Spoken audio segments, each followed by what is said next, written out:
Bart Ehrman, everyone's favorite. Bart Ehrman, Christian who became an agnostic, textual critic. Bart Ehrman.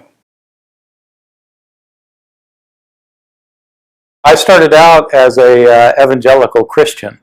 I got interested in biblical studies because I was actually a fundamentalist. But as I developed my scholarship through graduate school, I realized that my beliefs about the Bible were completely wrong, that the Bible is not some kind of inerrant revelation from God. This is the inspired, preserved, authoritative Word of God. I do have to tell you, you think I'm going to change my mind, because it ain't going to happen. Christians tried to convert others by telling them stories to convince them that Jesus was raised from the dead, and they changed their stories while trying to convince people. There was nobody there taking notes.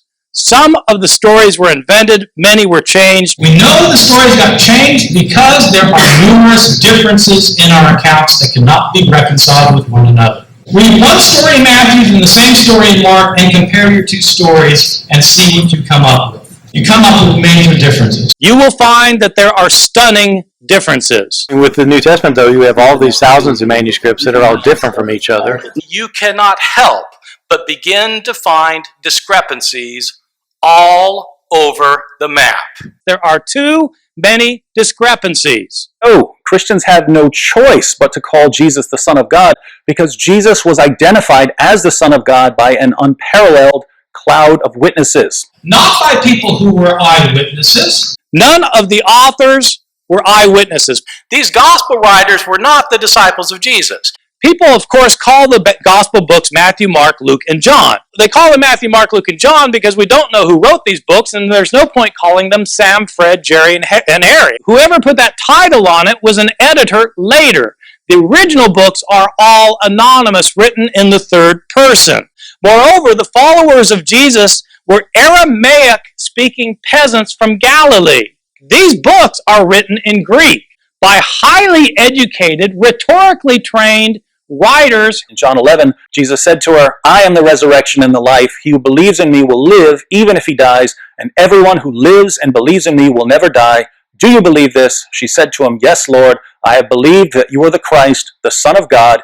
John does not give us a historically reliable portrayal of Jesus. It is only in the Gospel of John that Jesus declares himself to be divine. Only the Gospel of John portrays Jesus as one who is himself God. You don't get that in Matthew, Mark, and Luke. I and the Father are one. You don't find that teaching anywhere in Matthew, Mark, and Luke. These sayings about Jesus being divine are found in John and only in John. Did the others just not want to mention that part? Bart Ehrman, we can say with complete certainty that some of his disciples at some later time insisted that he soon appeared to them, convincing them that he had been raised from the dead. Bart Ehrman again, it is a historical fact that some of Jesus' followers came to believe that he had been raised from the dead soon after his execution. They're taking this as historical fact. He's taking things out of context. You can't prove the resurrection. It's not susceptible to historical evidence. These accounts that we have of Jesus' resurrection are not internally consistent. They're full of discrepancies, including the accounts of his death and his resurrection. They had believed Jesus was the Messiah, but then he got crucified, and so he couldn't be the Messiah. No Jew prior to Christianity thought that the Messiah was to be crucified. He's to be a figure of grandeur and power, not somebody who's squashed by the enemy like a mosquito. You know what's cool about Ehrman, apart from the way he wrecks Jesus mythers? If you want to see Ehrman go off, watch an atheist tell him that there's no evidence that Jesus existed. Hilarious stuff. We can know something about Jesus. That is absolutely right.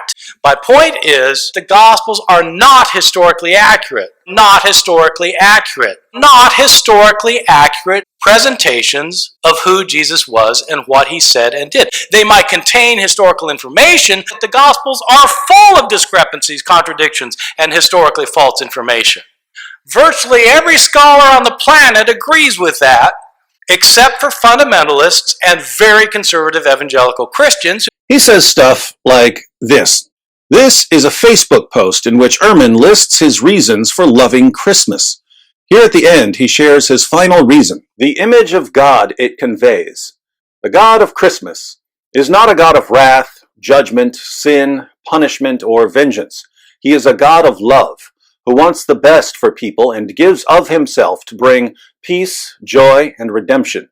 That's a great image of a divine being. I think Bart Ehrman misses Jesus.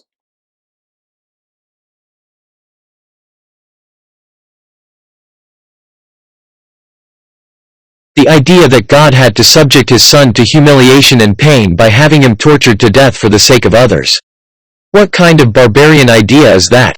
What would anyone today think if I told you that in order for me to forgive you for something you had done against me, in order for me to make things right between us, I had to have my son maliciously tortured and bloodily murdered? Then I could forgive you.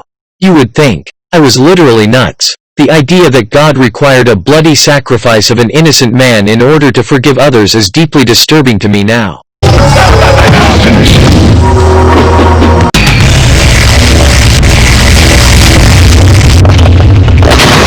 Flawless.